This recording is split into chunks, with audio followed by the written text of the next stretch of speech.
everyone, members of our staff, members of the community, moms, dads, business owners, any members of our nonprofit, anyone who wants to participate. We want to join hands with everyone on behalf of our students.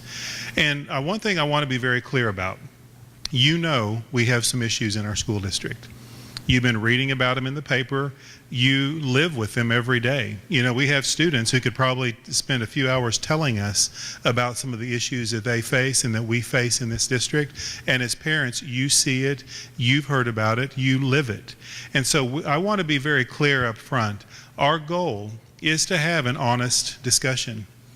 Now, we're not going to do something that I often refer to as open mic night, where we just let everyone come and blast away at all the negativity. My friend Thomas Randall, down the superintendent of Lamar Consolidated, he often talks about we gather around to admire our problems. And that's not what we're here to do. We're here to state some problems, share some information, and to have a productive discussion with the people around your table. And we want to then let you record the things you discuss, and we want to take that information and we'll take it back and we're going to combine it all together. And we're going to report it out online, and we're going to have more meetings like this in fall when school starts again so that we can continue the discussion. So this is a preliminary meeting, and the goal is just to start the conversation. But again, I just want you to be clear that these issues we're reading about, we're facing about discipline referrals of our African American students, our truancy concerns, and all of those things, those are very real issues. There are issues that affect Fort Bend students. There are also issues that face students all over Texas and our nation. We are not unusual in these things we're dealing with, but we do want to be unusual in that we want to solve these problems for our community. And I think we have what it takes and the level of community support in Fort Bend ISD to do that. So I'm gonna turn the program over to Dr. Christy Whitbeck, our Deputy Superintendent. We've got about 4 different presenters this evening. One thing I am gonna ask you to do, and you don't have to do this, but I'm gonna encourage you to maybe join up with 4 to 5 people at each table. If you don't mind, and students, if you don't even mind splitting up and kind of joining some of the others, some of the adults around here as well, because we want everyone to be able to engage meaningfully around the activities this evening. So I'm going to turn it over to Dr. Whitbeck to begin our program, and I'll be back with a few closing comments as we get closer to the end of the program. Okay. Thank you, Dr. Dupree. Well, and good evening. We're so glad that you're here with us. I hope that you're going to find tonight engaging. So it's not just a sit and get. So guys, it's not a lecture, so that's a good thing. We're going to give you information and then we're going to reflect on it. We're going to give you other information and reflect on it. And I'll talk on that in just a moment. But I want to make sure everyone does know the logistics of the building. If you're not familiar with Bush High School, such a beautiful campus and obviously quite successful, I might say, as I looked around at all these banners, and I know we have a lot of students here. Restrooms are over here to this side. We're going right down that hall. And I also believe that they're located this way as well. Easy exits, lots of exits for us should you need to leave for any reason. Let's go ahead though, and I want to start with some introductions. Obviously you've met our leader that we are so honored to work for each day. He is striving so much to guide us in the right direction for solution seeking, and Dr. Dupree, and we appreciate that about him. But I'd like to introduce you to a few other district leaders that are here so you'll be able to know some names and faces, and they might be coming around and helping you throughout the evening. So we have our Chief of Staff and Strategic Planning, Beth Martinez. We have our Chief Public Information is Nancy Porter. And we have the Principal of Bush High School, Dr. Cecilia Creer. Glad you're here. And we have members from our Student Affairs Office. Shamika, if you're in Student Affairs, would you stand up and be recognized that you're here working with us? That's our department that works with truancy and discipline and transfers. They have a lot of exciting topics that they work with. And we have 3 important people here tonight, and they are our dropout prevention specialists. So ladies back there, would you wave our dropout prevention specialists?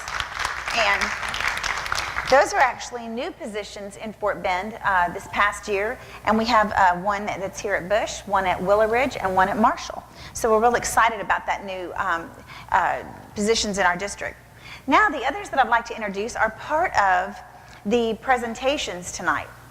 And so we're going to be kind of tag teaming this, so you don't have to listen to any one of our voices too long. Okay? So again, I'm Dr. Whitbeck. I'm the Deputy Superintendent for the district, and I'll be a part of our presentation tonight. Joining me in that task is Marla Shepard, Assistant Superintendent. All right. Javier Villarreal, he is Assistant Superintendent and over Bush High School Zone. Okay, and where's Amanda Bubella? She is one of our coordinators for our Public Information Office. And Dr. Dawn Carlson, she is Director of Student Affairs. That good, everybody? We'll be the ones that'll be tag teaming our work together. Okay? So what I'd like to do right now is I'd like to honor and recognize whom I'm going to say are the most important people that are here, and that's the students that have taken time away from TV and texting and, you know, whatever you could have been doing, studying, okay, we won't go there, to be here tonight with us. So if you're a student in Fort Bend ISD, would you stand? If you're a student in our district, yay. This is awesome. Thank you so much for being here. And I wanted to do that for the most important reason of all. Everything we do and everything that we stand for is about you. It is about the students, and that is why we're here, is to brainstorm together ways to do better for the students in Fort Bend ISD, and that's an awesome task. So thanks, guys, for being a part of it. So let's talk about what you can expect tonight. In our mission statement, we have 3 very important words: inspire, equip, and imagine. And in a few minutes, I'll be sharing with you kind of an activity that to me is very inspirational about the work that we need to do. I hope that you'll find it that way too. We're going to then move into equip. And Dr. Dupree already touched on this a little bit, but we're going to equip you with some information, stop, reflect on that, and seek some feedback. We're going to equip you with some more information, stop, seek the feedback, and so you can get the pattern. We'll do that a few different times with discipline information, truancy information, things like that. And then at the very end, we'll talk about where do we go from here, how can you possibly be involved and help in the future for where we go. Okay, does that make sense? Okay? So, what I'd like for you to do right now is to find the pamphlet on your table, and there should be one per person. This is a very important piece. It's called 40 Developmental Assets, and if you will take that, and I would like you to go to the front page, and I want you to follow with me for a few minutes, and I want to walk you through some very, very important information that's inside of this. All right? So the first thing that I'd like you to do is I'd like you to note that this particular document is research-based. Okay? So we didn't just make it up. And I know the students here, they've been learning about research. You have to document, you have to find the data that supports the information that's presented. So this is research-based by the Search Institute. And the Search Institute is telling us information about young people and what we need to know in order to better serve them. Okay? So what I'd like you to do first is I would like you to turn to page 2. And stay with me and look at this list. Now, these are 40 developmental assets. So what's an asset? It's, if you're on page 2, these are the actual assets that a person has, and the more of them that they have, the more positive and the more likely that they will have a positive future. Okay? And this is what the research has said. So we're going to dissect that in just a few minutes. But here's a list of the 40. You're going to see that they're divided into categories. There's support from family, there's positive values, there's a lot of different categories. But it's important that you understand the premise behind this. On the right-hand side of that column, you see percentages. And what that means is it exhibits that in typically how many young adults would say that they have exhibited those assets. So the first one, family support, shows 72%, so that's a high one, would say that in some form they feel they have family support. Okay? And you can slide on down and you'll see how some of them are greater than others. Okay? Now I want you to stop and I want you to go to page 4. Slide over to page 4. You're going to see a pie chart. On this pie chart, This is telling you the gap that we see in assets among youth. So take a look and you're going to see, is there a magic number out of 40 that we would want students to have? And what they believe that their data indicates is that 31 is kind of an ideal. Makes me think about like Baskin Robbins, right? 31 is a great, if you have 31, that's considered to be excellent, okay? But I want you to look down in the second box. The average person reporting has 20 assets, so half. Notice the difference between males and females. So girls, about 21, guys, about 19, on average. So if we know that 31 is ideal, and we see that across our country, this is national data, we're seeing that kids have about half. So we know that there's a gap, and that's what they refer to as that gap. You can read more later because it tells you a little bit more about whether you live in the suburbs, whether you live in the city, and things like that, and that's more for your pleasure at another time. But I want to point out a few more key things to this document. Go to page 3. So I'm moving you back. I want you to notice that there is what I refer to as an inverse relationship, an opposite relationship to the amount promoting positive behaviors and attitudes. So when you look at this, you see that the more assets that a student has, the less likely they are to be in at-risk behaviors. So you can see on the screen even, which is also at the bottom of your page, very few assets, way more at-risk behaviors. More assets, less at-risk behaviors. And that'll be something that you can think about as we go through our discussions this evening. Why is that? Why would that be? And then if you look in the middle of your page 3, you see that the more assets that you have, the more positive you exhibit leadership, more opportunity for maintaining good health, for valuing diversity, and for success in school. So when I look at our young people here tonight, I'm going to be curious as to how many assets in a little bit later that they're going to think that they have. But just by the mere fact that they're leading in their schools and that they're present here tonight is an indication that they're not doing negative behaviors, at least these few hours. Right, guys? Okay? So you can see, though, that this is statistically very important. There is a connection to the amount of assets that a student has. And then I'd like you to look at page 6. Page 6 talks about the power of one, and it just gives you more information about home and neighborhood, and then page 7 in a school and in a community. All of these go together, but you can read about them in isolation at your leisure at another time, because this is going to be your document to keep and to go home with tonight. Now, as I was in my past, I was a principal, and when I was a high school principal, I really learned the power of this information, because it is really, really important in a family and in a school and in a district like ours. And so what we want to do right now is I want to go take you back to page 2. And there are pens and pencils and things like that in your box at the table if you did not bring one. And here's what I want you to do. You're on page 2. And at this moment, I want you to just think about your own self. Whether you're a parent, a teacher, a student, a neighbor, maybe you're more than one. Maybe you wear several hats. And what I want you to do is I want you to take each asset and I want you to either highlight it or put a check by it if you believe that you personally have influence over that asset in the lives of others. And if you believe you do, I want you to check it, so that at the end of this, you'll have a number. But your number may be different than someone else's number, and there's no right or wrong number.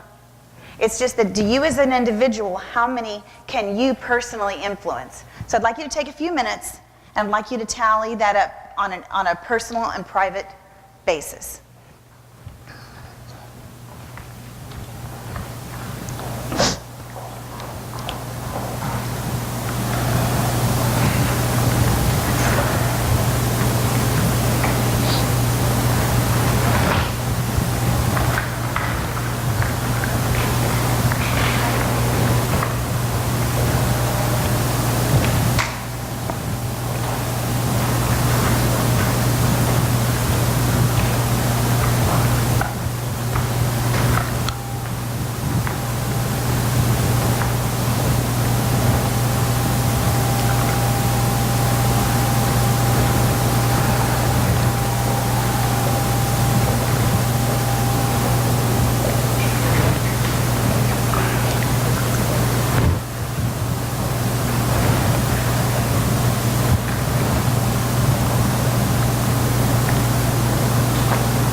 When you get a number as an individual,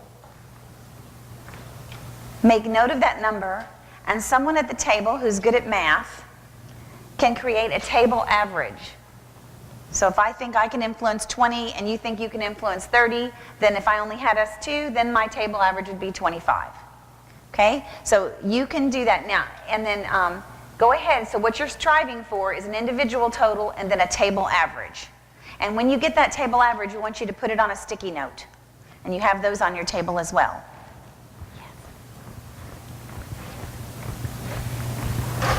Yes. Some of these relate to us specifically. For example, this one, reading for pleasure. Because I wouldn't know, I like reading, but I wouldn't know if someone else reads. Can you influence anyone else to be a reader?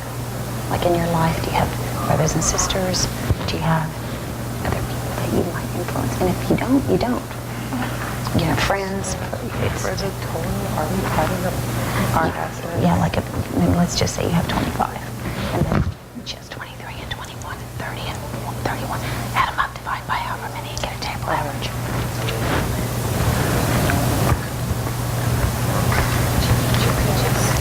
Not yet. What Maybe pages? what you did with the kids. Oh. Yes.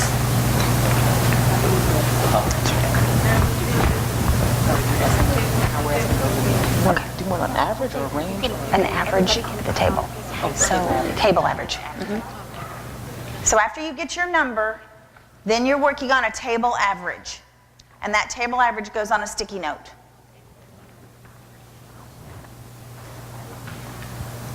And we have facilitators that'll come by and get those.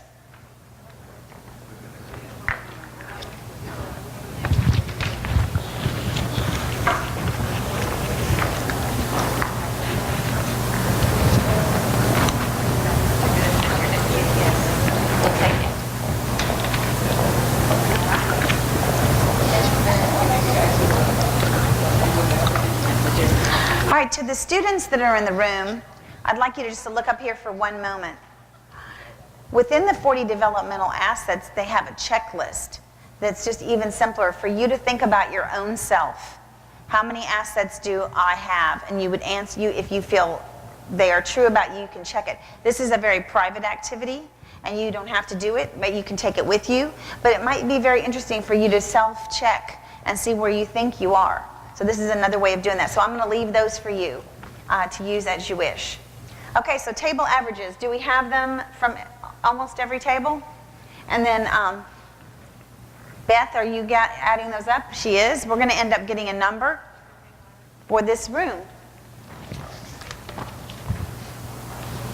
Can you pass those around? That's one for you. What school are you guys from? What school are you from? Fish. Okay. Thank you. Thank you. Okay, great. Yes. Take one of those.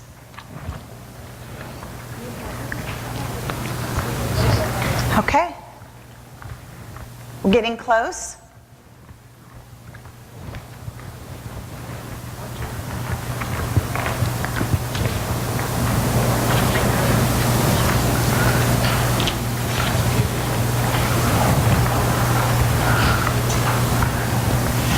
Do we have all the tables? Oh, here comes Miss Porter. There's one right behind you.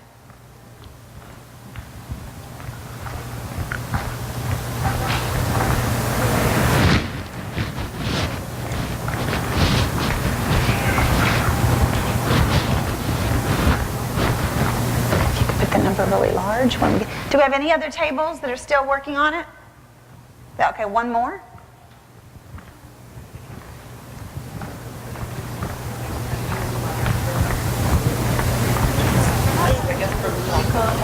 Sure.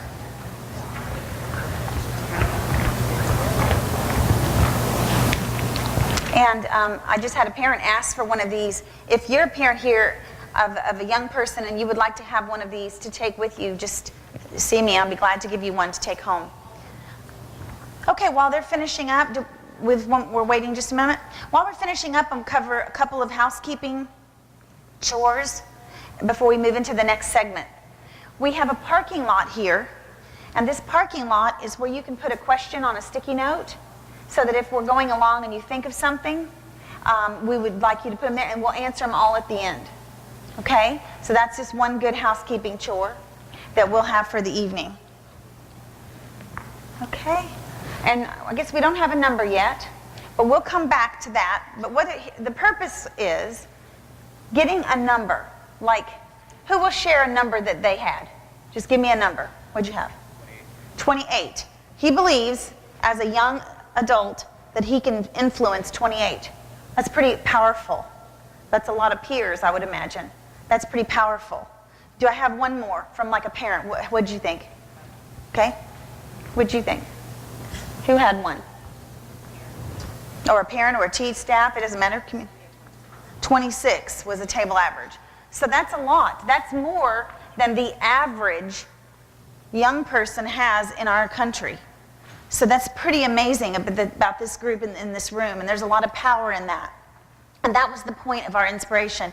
And I encourage you with the 40 Developmental Assets to use this tool, to read it and to really think about the power that you have as a neighbor, as a community member, as a teacher, and as a parent, student, all of the different roles and hats that we wear.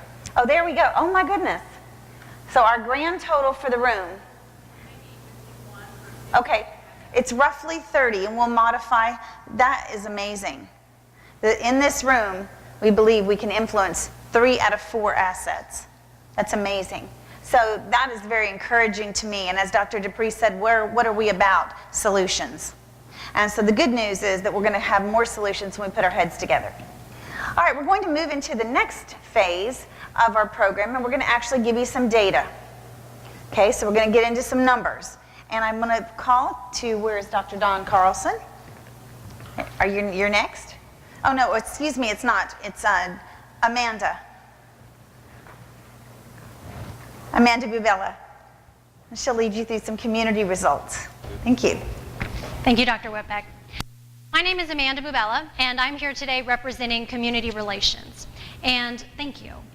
So earlier this spring, Community Relations, our department, we helped conduct the student, staff, and parent climate surveys. And once again, we'd like to thank you for participating in those, because these surveys really give us a chance to take a look at how our parents, our students, our staff members, how they all feel about their campus environments. And then they also allow us to identify ways that we can improve as a district. And so we will be sharing the results of those climate surveys in the coming weeks. But we also want to let you know that in the fall, we are going to be conducting some surveys on student engagement. And so to let you know, earlier this year, we conducted some focus groups with a diverse group of students, middle school and high school level. And we're going to be sharing some of the results from those discussions that we had with those students. And those were done really in preparation for the engagement surveys that are going to be held later on this year. And so before we get into that, though, we really thought it was important. Let's just go ahead and define student engagement, because for the purpose of this part of the presentation, that's what we're going to be talking about. So student engagement is defined as the essential component of successful and effective schools. Engagement is the sense of connection that students have with their school and with their studies. There are factors that influence the school environment, the performance of students, and the interactions with their teachers and peers. Interest in classroom activities, perceived relevance of subject matter, feeling safe at school, having defined career and education goals, participation and availability of extracurricular activities, and relationships with adults and peers all impact the level of student engagement. So really, student engagement is the relationship that our students have with their teachers, with their peers, with all of the staff members there on the campus, and also the connection they feel to the material that is being taught. So with that in mind, we're going to move on to the first, the results of the discussions from the focus group. And to start things off, we asked students in these focus groups to rate their level of student engagement. And it was a rating level of 1 through 4. And you can see that at the middle school level, grades 6 through 8, they gave us an average of about a 3.12. Okay, and then at the high school level, it's 2.89. So overall, the average level was about 2.99.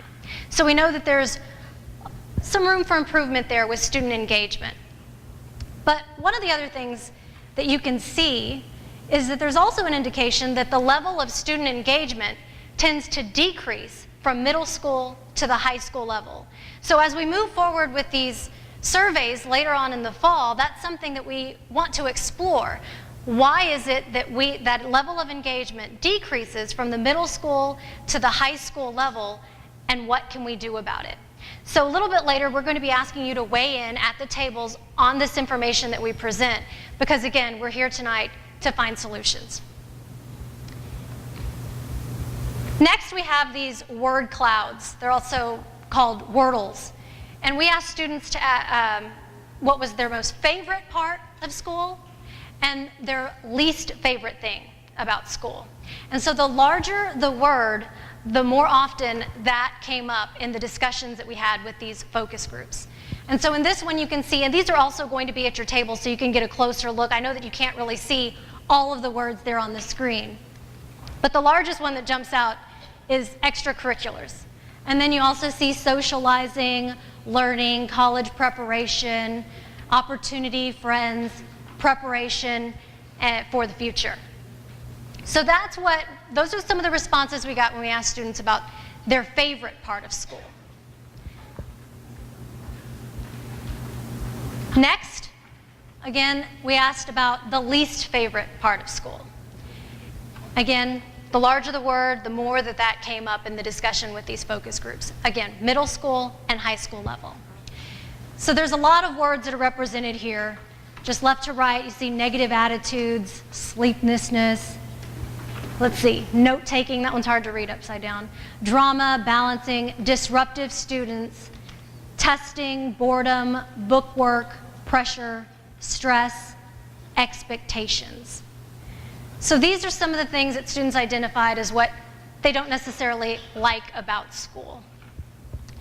And one of the things that stood out to me is the disruptive students. That's a really large word. And so we know that the behavior of others does impact the learning and the engagement of our students. So that's something else that we're definitely going to want to explore. And then this part really is about, again, the climate data, the climate surveys. These are preliminary results. We wanted to share some of this also as information for you to spark some discussion tonight at your tables. And so during those surveys earlier this year, students were asked, and I know staff and parents also answered these same questions, but these are the student responses. And they were asked whether they strongly agree, disagree, strongly disagree, or don't know with these statements here. And so we wanted to share some of those results with you. I know what will happen if I break school rules. So right there you see that 90% of students surveyed said they know what's going to happen if they break the rules. The next statement was, I respect the teachers at this school. About 86% agreed, strongly agreed, or agreed with that statement. The next statement, my campus is safe and secure. About 70%, 7 out of 10 students said that they agreed with that statement. But about 3 out of 10 said, or 2 out of 10, because there's a portion there that said they didn't know. About 2 out of 10 said they didn't agree with that statement. The next statement, I feel safe at school, 70%, again, about 2 out of 10 that didn't agree. And then discipline is enforced appropriately at the school. And 65% of students agreed or strongly agreed with that statement. And then about 3 out of 10 said they didn't agree with that statement. So again, something else that we definitely want to look into there. So we just shared a little bit about student engagement, about how students are feeling on their campuses. And this is the part of the presentation where we want to hear from you. So in this pamphlet, there's a packet of papers that's at the tables. And if you flip to the blue sheet here, You can see that there are some questions on here. What we're hoping is that you can have discussions. We're going to take a short break, give you a chance to have some discussions at the tables, and then we want you to discuss these and then write some responses down. And the questions: how can schools better engage students in learning? Why do you think student engagement is higher for the middle school students? Why do you think extracurricular activities are so important? What stood out most to you about the students' least favorite thing about school? And then the last question: how can we help students feel safer at school? So we're hoping that you can have some discussions and then write your responses down. We're going to break. Thank you.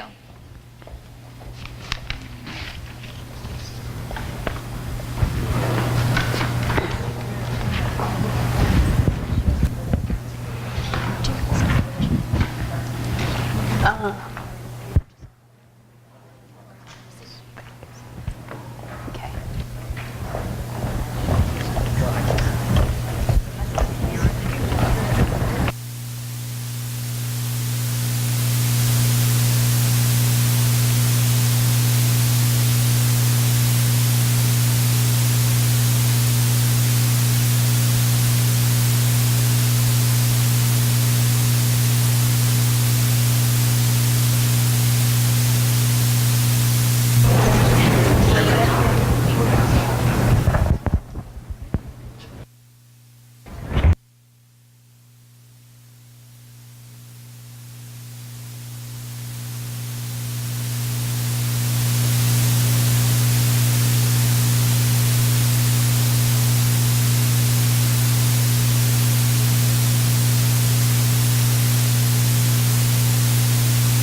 All right, I'm going to bring you back and have you wrap up your conversation.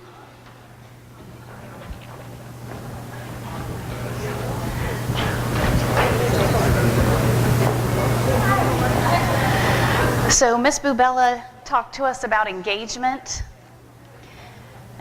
and how students are engaged, and when students are engaged either with their peers or with their teachers, with their school, they're engaged in activities and with their learning, they have a connection with their campus and they have relationships and they build those relationships. And when students are engaged and they have relationships and they're connected with their school, they tend to go to school every day. And so we're going to roll into truancy and we're going to talk about that. And the biggest thing is making sure that kids are here every day. And so truancy is an absence from compulsory attendance. And compulsory attendance is a law that requires all students to be in school if they're between the ages of 6 and 17 every day. And so you heard Dr. Dupree talk about that we do have some issues in Fort Bend that we want to address. And so we're going to talk a little bit about truancy. So let's walk through what happens when a student is absent. On your table, you have a handout that says attendance procedures for 2014-15. And if you will grab that sheet of paper, there's a couple on your table. You can share those. And we're just going to walk through what's currently in place, and in a little bit we're going to ask for some feedback from you to see what else we can do. So when a student is absent, a phone call is automatically generated to go home to the parent to let them know that the student was absent.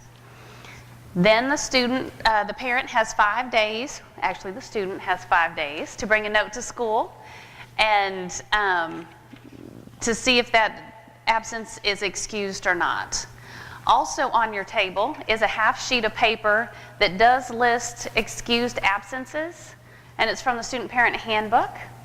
But that gives you a few of the options as to why absences may be excused: medical reasons, extracurricular activities, religious holy days, court appearances, those types of things. However, if there's no note or if it's an unexcused absence, once a student accrues 3 unexcused absences in a 4-week period or has 5 unexcused absences, then it does process a truancy warning letter. And so that just lets you know that where we are. And so you have a truancy, you have a warning letter that comes home.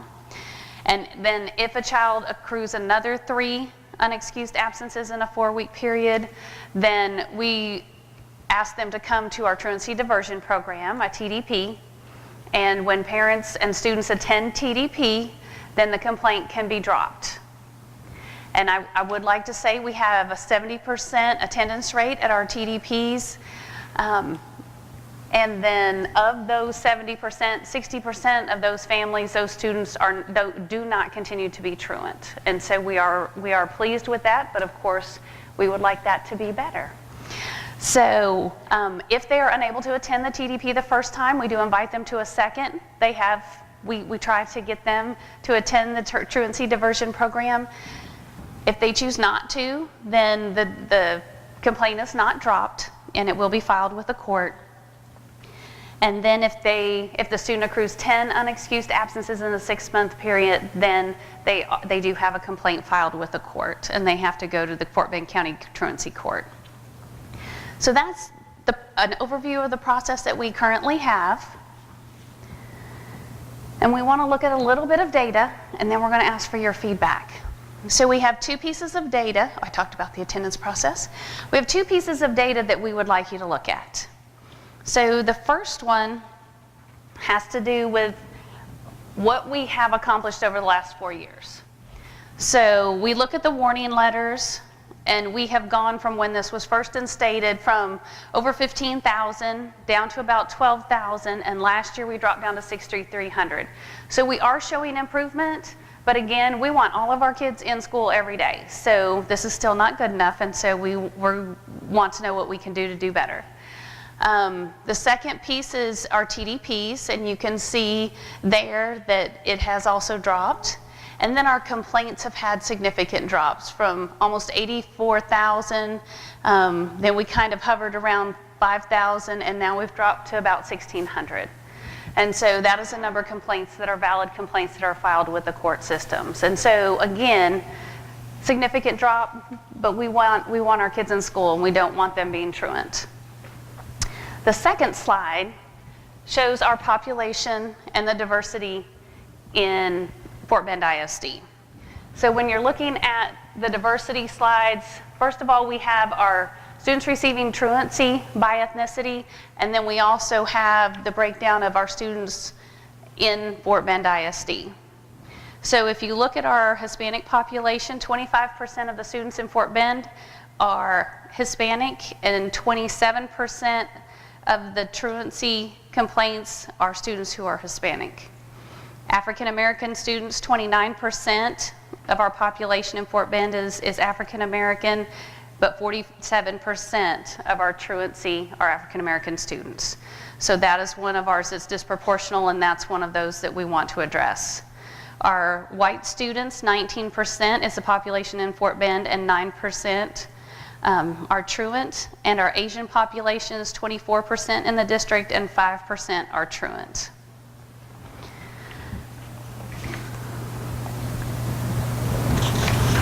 So we have a green sheet. So if you will find the green sheet in the middle of your paper, this is where we want your feedback and your thoughts to help us help our students. So the first question is, why do you think children miss school for reasons that are not excused? The second question is, what can each of us do to improve student attendance? And our third question is, what can the district do to improve the student attendance process? So if you will take a few moments, you can do it individually, you can do it as a table, but we are very excited to have your feedback and your thoughts on this.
Okay.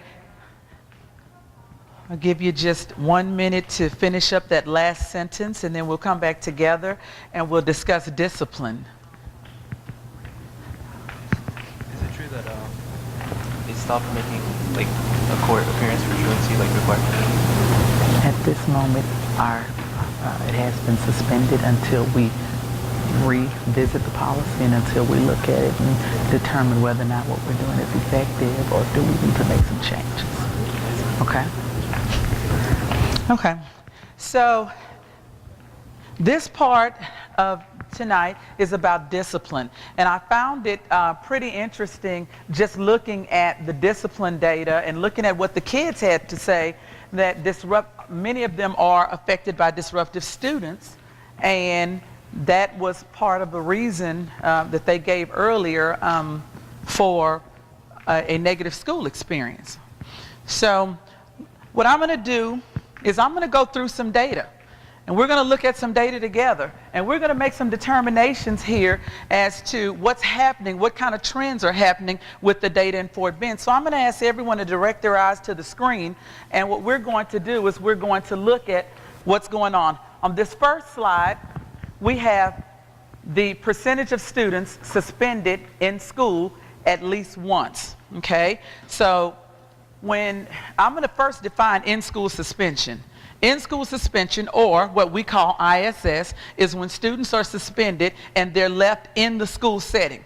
They're isolated from everyone else, yet they are left in the school setting. So when we look at this chart, we look at Fort Bend ISD, we have data here for all. We have data here for AA. AA stands for African American students. We have data for the H here, which stands for Hispanic students. We have W, which stands for our white students, and we have AS, which stands for our Asian students. Okay, so now just a quick little test here. We see Fort Bend ISD, and we see the state. Can somebody tell me for all, what percentage do we see for Fort Bend ISD? 9.3, very good. All right, and so then we look at state. What percentage do we see for state? 9.9, very good. And so as we go across, we see the percentages. We've compared Fort Bend ISD to the state in every category. And as you see, we're pretty well aligned except in one area. We look at the white students, we see 5% and 7.9. All right, and so looking at 3-year trends. 3-year trends for students who are given ISS. Let's look at this. 11-12, we see the data from the school year 11-12, 12-13, and 13-14. And then at the bottom, we see the change, whether there was an increase or whether there was a decrease. And when we look across here, what do we see the trend is? Is there an increase or is there a decrease? Decrease. We see that negative number there, so we know that it is going down. It is a decrease for our 3-year in-school suspension. All right, now let's look at out-of-school suspension. Out-of-school suspension simply means when the students are suspended and they're not in an educational setting. They are away from school. Okay, so they are sent home and they do not come to school at all for those whatever amount of days. So we look at this, we see all. And then we see all of our different subgroups here. And we compare ourselves to the state. Is there anything, you don't have to answer this, but just look at this and see, is there anything that stands out? Because there'll be an exercise in just a second that you'll have to complete. All right, now let's look at the 3-year trend data. When we look at this, we look at what's happened over the last 3 years at our out-of-school suspension. And what do we see? What kind of trends do we see? Are we going up or are we going down? Okay, I hear we're going down. Very good. We look all across, we see those negative numbers. So our trend says that we're going down. All right, and then we look at students who are expelled to a disciplinary alternative setting. Okay, so in our case in Fort Bend, we have 2 disciplinary alternative settings. We have Ferndale Henry and we have M.R. Wood. And, there are two types of disciplinary placements or disciplinary removals. There's a mandatory and there's a discretionary. Now, you may say, well, what's the difference between those? Well, mandatory is something that, like, I'm caught with drugs. Okay? Nothing else can be considered at that point. That is a mandatory removal. Doesn't matter if I've never gotten in trouble before. Doesn't matter if I'm an all A student. None of that matters because those are mandatory removals. Now, when we talk about discretionary means that it is at the discretion of the administrator. Those things can be taken into consideration. How many times has this child been to the office? What kind of student is this child? What's going on? Are there certain things that we need to be aware of when we consider discipline for this child? So that's a discretionary removal. So when we look at that, we see across the board here what's happened in Fort Bend and what's happened in the state. And I'll give you just a second to look at that. And the discipline is kind of tricky because our number one goal is to respect the educational environment and respect learning. At all times, we have to respect learning. So we can't suspend and discipline kids for everything, but then we can't go to the left side and discipline them for nothing. So it's a balance that has to take place when we are looking at disciplining students. We look at our 3-year trends for the students who are expelled or sent to a disciplinary alternative program, and you see there from 11-12, 12-13 to 13-14, and you see the change across the board here. What do we notice here that we didn't see in the other slides? Okay. I hear you saying going up. We're starting to see increases here. Okay, so just make note of that so then when we get to our activity sheet, you can talk about some things. So if you would pull out the pink sheet, everyone should have a pink sheet on their table. Okay, and we are using these as an opportunity to hear from everyone and compiling them so that we can collect the data and we can respond to the data. So if you would look at this pink form here, this pink form asks 2 questions. Okay? It should be underneath here. The first, what do you notice about the data on discipline? We've gone through several slides. So if you would, write about what you see and what you notice about the discipline. And then number 2, what can we do? We're asking you for your input. What can we do to reduce in-school and out-of-school suspensions while still creating an environment for learning? And so you'll have just a few minutes to collaborate with the members at your table, and then we will move on to the next section, and we'll use this as feedback, and at some point it'll be posted on our website, the compiled results, so that you can see, and we'll continue having discussions around this.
Thank you for all of your feedback so far in each of the sessions. And before Dr. Villarreal closes us out for the evening, I want to make sure that we answer a few of the questions that were posted on the parking lot. We have 3. I'll answer one, Ms. Porter will answer the other, and then Dr. Dupree. This one says, will we discuss how diversity and cultural awareness, cultural sensitivity, and cultural competency affect student success? And what I'd like to share with you is absolutely a resounding yes.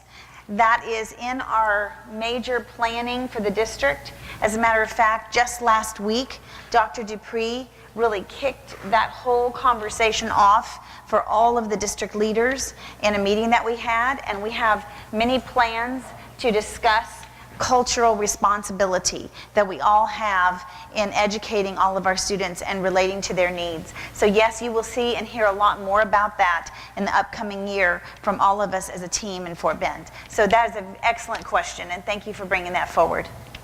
Okay, Ms. Porter?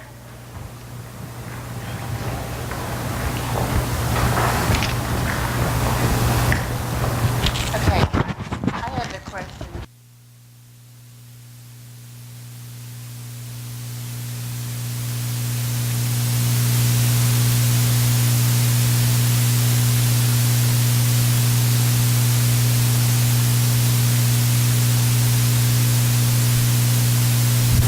Okay, here we go. Why aren't children in elementary school, at least 4th and 5th grade students, surveyed? And there were really 2 surveys that we did. We did ones on climate, and for the climate surveys, parents, students, and staff were surveyed, and it did extend from kindergarten through 12th grade. And for the parents and the staff, the students that were surveyed were middle school and high school, but and that's for our climate survey. But for the student engagement, those have not. We have not conducted those. They'll be in the fall, and it's a good question, especially for older elementary students. Then I'm going to talk to K-12 about it. I know we talked about it, and sometimes they do these in Texas, and they do them nationally, and they're really good researchers, so they have reasons. But I think that's a great question, and we'll ask them. And so whoever asks that question, and we can put the answer on our website too. There was a question that came up and what the answer was. And so I think what I'm hearing from the question is that the person that asked it, you know, would like to see 4th and 5th graders study and surveyed. So thank you, that's a great question, and we'll have some discussion around that. All right, I've got the 3rd question. I'll go ahead and respond to it. It says, there is a growing concern over the new rezoning of the district. Many people feel the lines were drawn based on demographics, race, and income. What information can you present to quell those concerns? So what I would say is, well, there's actually an abundance of information that is all on the district website. I mean, if you ever want to visit with us about it, you can please feel free to reach us through Let's Talk, Chat with Charles online, or I'm available, my email address is online. But the information is all online because we were very transparent in the process about rezoning. And what you'll be able to see is that everything was based purely on numbers. Now, we did everything based on numbers, but we also were careful and we monitored the demographic makeup of every school. So if a school had a certain composition and we made a change, we studied that school again after the change was made to see if it had a dramatic swing in any particular student population or demographic in terms of economics or anything like that. Because we did not want to impact in that way. We don't want to, through our actions, cause, I guess, concerns in the community, which unfortunately the community has a few concerns because, for example, in this region of the district, Travis is going to be much smaller for a little while Bush is going to be larger. But that's based on the fact that Travis, within the next 2 to 3 years, is going to be exceeding its boundaries. So the goal was to balance our enrollments so that going forward for the next 5, 10, 15 years, we don't have dramatic swings in schools being overcrowded as the district has been experiencing. So in the near term, some are much smaller than they are today, but due to the demographic projections, they're going to grow rapidly and fill up. So the bottom line is, I want you to be assured, because I've heard some of those rumors from the board and the administration. There was no discussion about the idea on anything negative that's being discussed in this community. There was no intent to group certain people or to put the poor people over here or the brown people over here or anything like that. The intent was to recognize the fact we have an exceptionally diverse school district. I mean, truly, we are 25% of every major ethnic group, at least. We're right on par. And all of that is spread, all of that diversity is spread across the entire district. And so our goal is really to use our facilities well and to use our facilities in the most efficient way possible, because money's not the bottom line, but money is important to the community, that we don't build schools if we don't need them. So we need to use every school well, and everything was based around that concept with an eye on maintaining diversity in all of our schools. So I'm going to turn it over to Dr. Javier Villarreal, and I'll be back in just a minute. Thank you, Dr. Dupree. I'm Javier Villarreal. I am the assistant superintendent that supports Bush High School and all the feeding schools that feed into Bush. So we're almost done. So before Dr. Dupree does his closing remarks, I just have some words I want to share with you. But before that, I have the word imagine that's up here on the projector. Students, how many of you imagine that the district would even ask you to participate in something like this to get your feedback? Do you imagine they would do that? How many students imagine that you'd be sitting with an adult able to share the information? I thought that was very powerful this evening. Well, students, as you can see, we have adults here, and thank you, adults, for participating. Your words mean a lot to us and your feedback. But this also models, as we've always told y'all, lifelong learning. You probably heard that throughout your career in school. Well, as adults, we are lifelong learners, because we've probably learned a lot this evening. So I shared that with you, and I want to say I've been quite impressed with your participation this evening in the conversations. Particularly, I was amused at some of the comments that the students were making, that they were being very frank and honest with each other. So I want to say I commend you on that. But what I'm most important, or most specifically that I was impressed with, is that the adults were actually digging into the data and having the frank conversations there to better equip yourself on what we can imagine, what we can do as a community. Now, Dr. Dupree started off by saying, there's issues.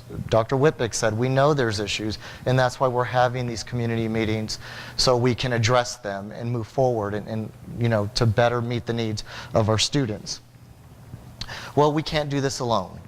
Not only does it take district employees, it takes the community, it takes you as parents, it takes the students. We have to work together on how we can get students better engaged. We know that when students are highly engaged, they're going to behave better in class, they're going to participate more, they're going to want to be in class, and in turn, they're going to achieve more, learn more, and do better in school. Sounds simple, right? Well, if it was so simple, we wouldn't be here this evening, and so that's why we're asking for your feedback. And throughout this, though, I want to share a story with you that was shared with me not too long ago about a particular tribe, an African tribe called the Maasai tribe. And before I share that with you, though, I want to get the students involved. When you greet somebody, what do you say to them? Hello, how are you? Do we have any other comments when we greet someone? You want to say it out loud? How do you greet someone? Hello. Okay. Well, there's this phrase up here, Kasarian and Gary. Or, they were laughing at me because I was trying to say it in Spanish, Kasarian and Gary, and I was just thinking it sounded better. I really didn't, it's not an English term, but the meaning of it is actually I wrote it down here, is, and how are the children? Well, the Maasai tribe, it's a tribe in Africa that has these courageous warriors, and no matter what time of day, no matter where they're at, anytime they greet someone, instead of saying, hello, how are you, they say, Kasarian and Gary. They're asking the question constantly throughout the day, throughout their life, their whole life, and how are the children? That's very powerful. They put children #1 priority.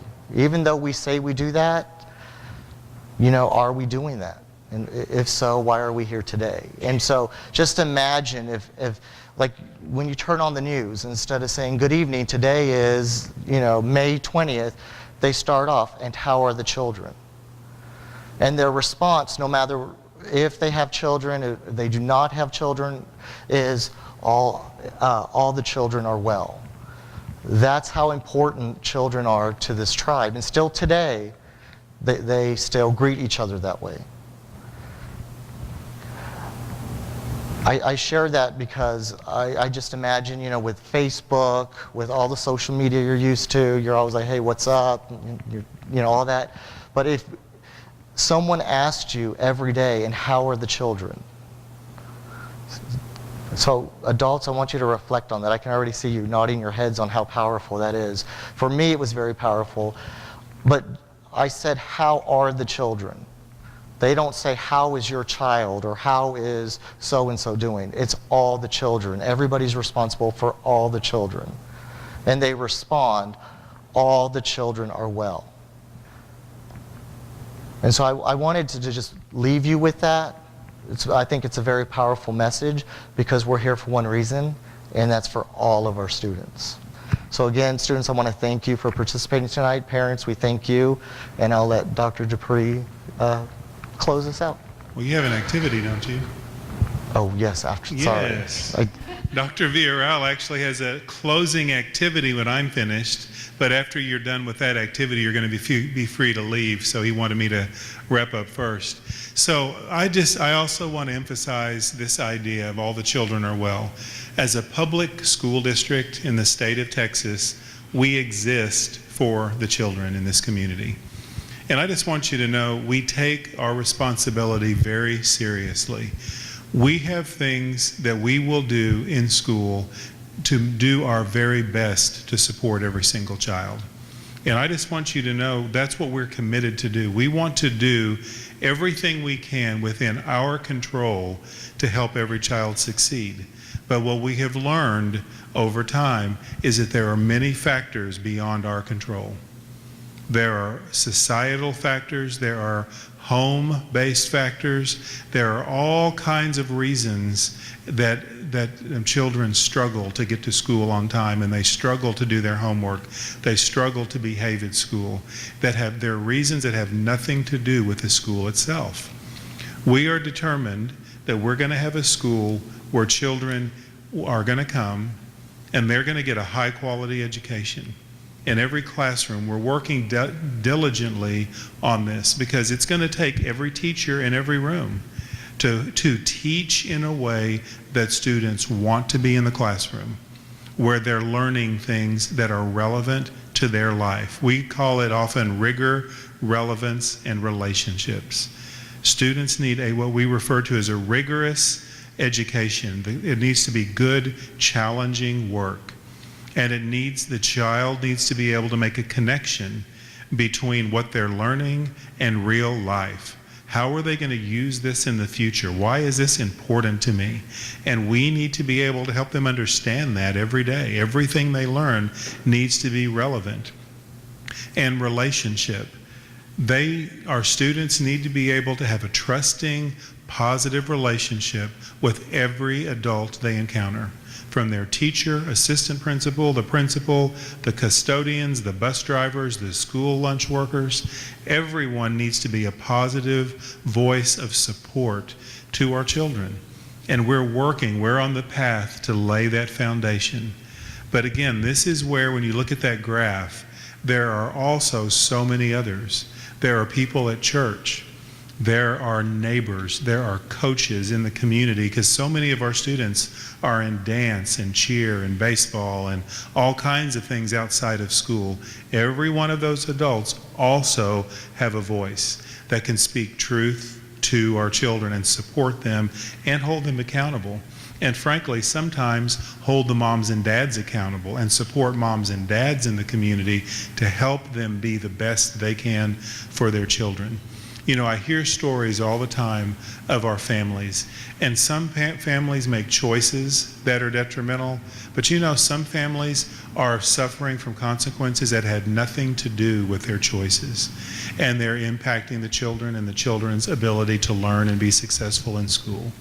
And there are times where we can bridge those gaps and help those families, whatever their circumstance may be. But sometimes it may take an external community-based nonprofit like a counseling service or a food or a clothes closet or something that can help that family in a way the school district can't. But again, that's why we're here. We want to engage you. We want you, as you've done on numerous occasions tonight, we want you to be able to determine how can you help? What resource do you bring to the table? What connections do you have that can help us help every single child? So just know we're serious about this work. Again, none of this is about glossing over it and shoving stuff under the rug. It's about taking it out, calling it what it is, and trying to address it in a productive way among our community. So I thank you once again for investing time in being here, because you are making a difference by joining us this evening, and we really appreciate that. And I'm going to turn it back over to Dr. Villarreal for the closing activity.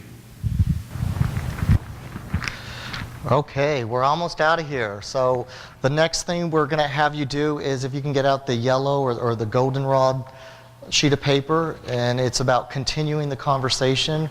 We're going to ask you to complete this and answer the questions. Also in the bottom, community members, adults, if you're interested in serving on a district focus group, if you can please put your information down there so we can contact you, phone number, email. Students, you are also welcome to do that, but if you write your name, if you can just write that you're a student. There's not an actual box for student, but you can write that in, and you can participate as well.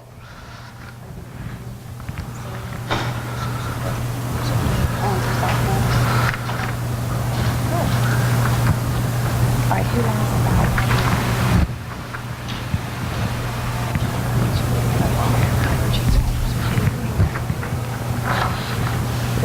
And as you're finishing filling it out, if you can make sure to leave all the papers on the table that you have filled out tonight, we will collect them to start gathering our data and information. We'd appreciate it.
on my email, like all my information. I would like to type it up. Okay. To answer the question. Okay. If I may. Most definitely. Do What's the you? email address that I can send? Let me see if it's Beth. I'll find out for you. Okay.